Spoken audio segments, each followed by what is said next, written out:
Muy buenas tardes, mi nombre es Steven Honores. Les voy a presentar lo que respecta al tema número 3 del deber 9 de la materia electrónica de potencia 1, la que corresponde a lo que es el análisis de la simulación correspondiente a los controladores de voltaje AC-AC, en este caso bidireccional. Para este fin hemos usado que nuestro circuito abarque una carga, en este caso resistiva inductiva, y vamos a ver apropiadamente la simulación de este sistema. Bueno, pues básicamente lo que respecta a lo que son los controladores, en este caso de voltaje, o controladores de voltaje de alterna, pues básicamente corresponde a una configuración de un puente monofásico bidireccional, ya que las corrientes que van a circular por el TH1 y TH2, tiristor 1 y tiristor 2 correspondientemente, van a ser en direcciones distintas. Nuestra fuente es una fuente monofásica y nuestra carga es una carga RL, resistiva inductiva. Pues básicamente hemos escogido que para los valores correspondientes a nuestra carga hemos puesto voltaje pico y F, que significa la frecuencia. Lo que los valores son en este caso, voltaje pico 120 grados, 120 voltaje RMS, tenemos una frecuencia de 60 hercios, un periodo de 1/60 y tenemos un alfa, en este caso es un ángulo de disparo de 90 grados. Entonces, como nos damos cuenta, tenemos un puente monofásico, en este caso es totalmente controlado la rectificación de nuestro voltaje, que va a circular mediante esta resistencia y esta inductancia. Como podemos ver, la configuración de los pulsos va a ser que el periodo va a ser T 1/60 y en este caso el ángulo de disparo de nuestro tiristor va a ser entre 90 grados, que es alfa. Ahora, según la teoría de nuestro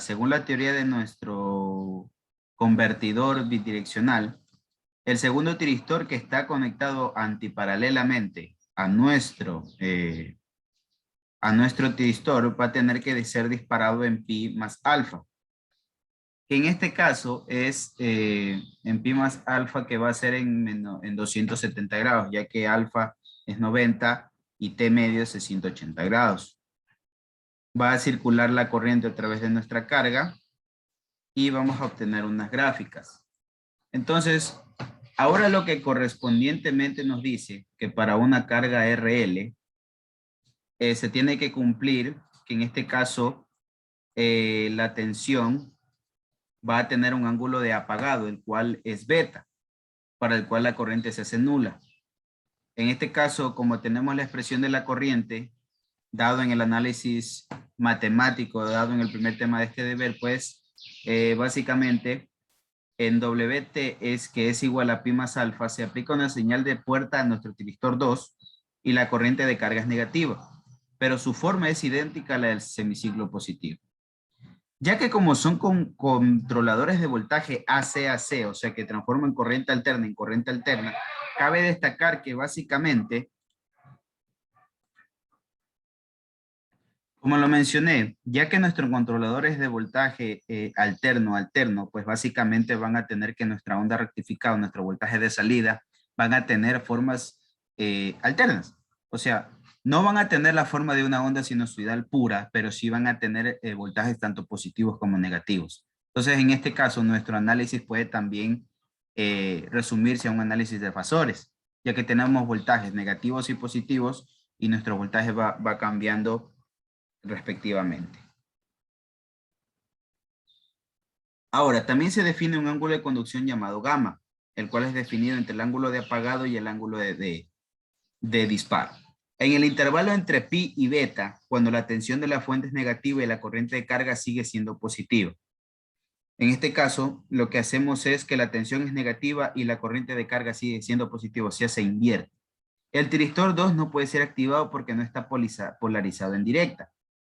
En este caso, entre el intervalo que está entre pi y beta, automáticamente el tiristor 2 no conduce. ¿Por qué? Porque no hemos entrado al ángulo de conducción el ángulo de conducción de nuestro tiristor, en este caso, el ángulo de disparo, podría decirse también, que es en pi más alfa. Por lo tanto, el tiristor no está polarizado en directa. La aplicación de la señal de puerta S2 debe retrasarse al menos hasta que la corriente en S1 se haga nula en beta.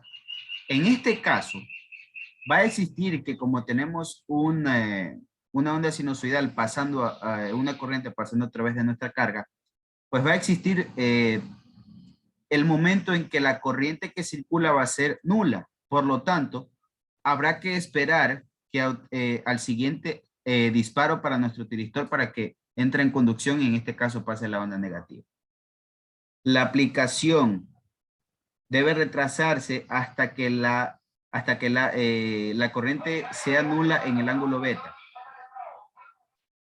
Por tanto, el ángulo de disparo mínimo para este tiristor 2 va a ser beta menos pi.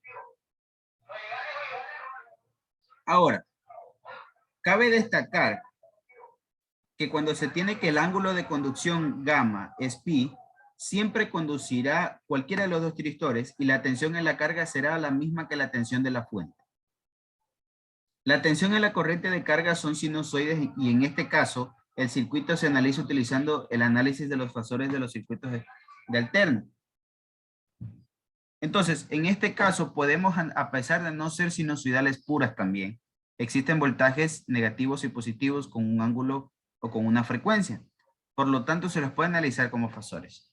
Ahora lo que vamos a determinar es los valores de nuestra resistencia e inductancia. Tenemos 100 de resistencia y 10 de inductancia.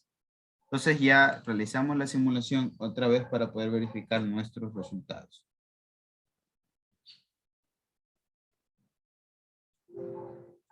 Ya obtuvimos nuestros resultados, ahora vamos a ver. Lo que se muestra a continuación son los valores de valor de la monofásica, valor de la corriente de entrada y valor de la corriente de salida y voltaje de salida.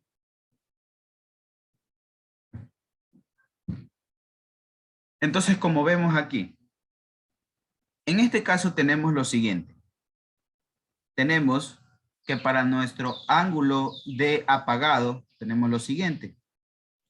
Nuestro ángulo de apagado, si lo tomamos desde el inicio de nuestra onda, tenemos un delay de 8.437. ¿Correcto? 8.437 milisegundos. Si eso nosotros lo transformamos a, en este caso tenemos 8.437,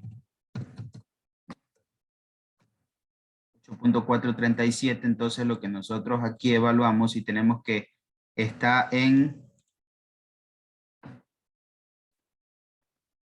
perdón, ahí, tenemos un pequeño error. Tenemos que nuestro ángulo de apagado es realmente en 180 grados. 180 grados. 180 grados. Entonces, 180 grados es nuestro apagado. ¿Por qué? Porque si vemos aquí, la corriente de salida por esta parte es que nuestro tiristor se apaga. Ahora, tomando en cuenta ese ángulo, lo que nosotros hacemos ahora es lo siguiente. Vamos a tomar cuando entre en conducción nuestro tiristor número 2. Entonces ponemos nuestro cursor aquí. Perdón, a ver, ponemos aquí este. Ponemos nuestro cursor aquí cuando va a entrar en conducción. Ahí tenemos 12.504. 12.504. 504. Ejecutamos esta parte de nuestro código y tenemos que estar en 270 grados.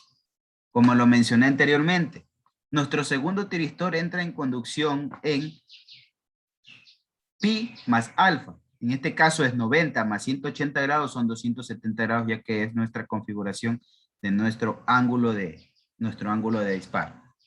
Entonces lo que nosotros podemos ver.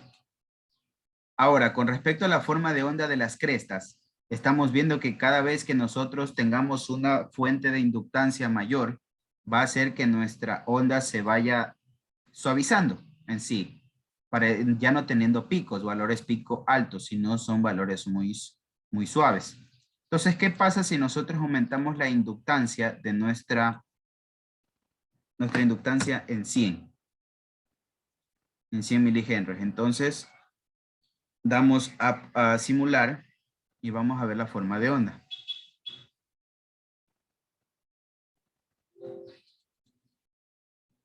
Entonces, como nosotros vemos nuestra forma de onda, cada vez, nuestra forma de onda se van a parecer, va a tener mayor forma de onda sinusoidal, como ven. Aquí tenemos tenemos una pequeña diferencia aquí con un voltaje, con una corriente negativa, pues en este caso es debido a los transientes que puede formar debido a la acción dinámica de nuestro tiristor, de nuestra inductancia. Ahora verifiquemos qué pasa si nosotros aumentamos de 90 grados nuestro ángulo de disparo. Por lo tanto, nosotros tenemos aquí, ¿qué pasa si nosotros cambiamos y ponemos, no sé, en este caso en vez de ser 90 grados, ponemos que sea 100 grados? Entonces tenemos que 360 dividido para 100 debería ser a 3.6. Entonces en este caso sería para 3.6, pongamos. Pongamos una pequeña forma aquí para 3.6. Entonces tenemos ahí, tengo alfa. Entonces tengo 0.46. Entonces, como ya está actualizado, lo que hacemos nomás es correr nuestro programa. Entonces tenemos 10 grados más que el ángulo de disparo anterior. Entonces verificamos nuestra simulación. Como vemos, el aumentar también nuestro ángulo de disparo nos ayuda a tener una mayor onda sinusoidal, como vemos la forma de onda de la forma de salida. Ahora, ¿qué pasa si nosotros disminuimos nuestro ángulo de disparo? En este caso sería, ¿qué tal si no sé, lo reducimos a 45 grados? Entonces, 360 dividido para 45 sería a 8, en este caso de octavos. Entonces actualizamos y tenemos allí. Entonces volvemos a simular.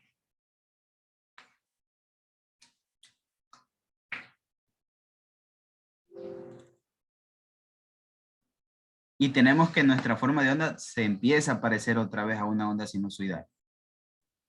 ¿Sí nos damos cuenta? Entonces, nosotros nos damos cuenta que cuando aumentamos el valor de nuestra inductancia, automáticamente tenemos que nuestros valores empiezan a suavizarse, pero no llegan a ser una onda sinusoidal bastante parecida.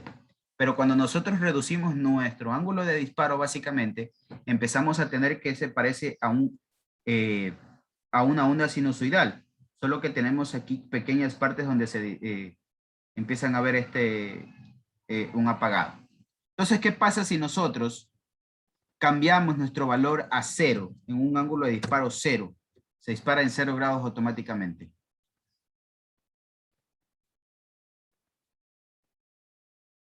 Ángulo de 0. Tenemos alfa 0 y simulamos.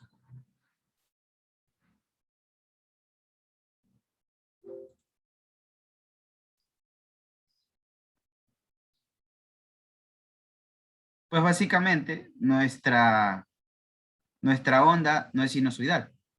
Entonces va a existir un rango entre disminuir de menos de 90 grados y hasta llegar hasta 45 grados, que en este caso sería el máximo para poder tener una onda sinusoidal parecida.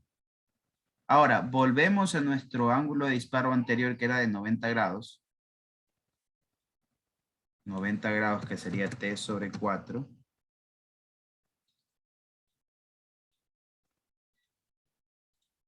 T sobre 4, volvemos a simular.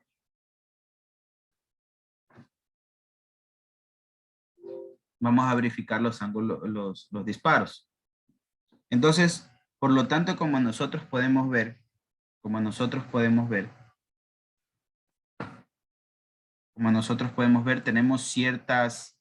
eh, tenemos ciertas formas de onda. En este caso tenemos que la corriente puesta por nuestro tiristor pues en este caso se parece a la del tiristor 2, tiristor 1, y la corriente de salida no se parece. Es que en este caso que el tiristor 1 va a conducir para el semiciclo positivo y el tiristor 2 va a conducir para el semiciclo negativo. Entonces, nosotros vemos aquí que tenemos ciertos picos ciertos picos de corriente positiva en nuestros tiristores, y esto es dado por la acción dinámica eh, en este caso de nuestro inductor. Por lo tanto tenemos estos pequeños transientes. Entonces, como podemos ver aquí, existe también transientes en este caso en el voltaje de salida. Bueno, con esto hemos terminado de realizar el análisis correspondiente al tema 3 de nuestro deber número 9. Muchas gracias.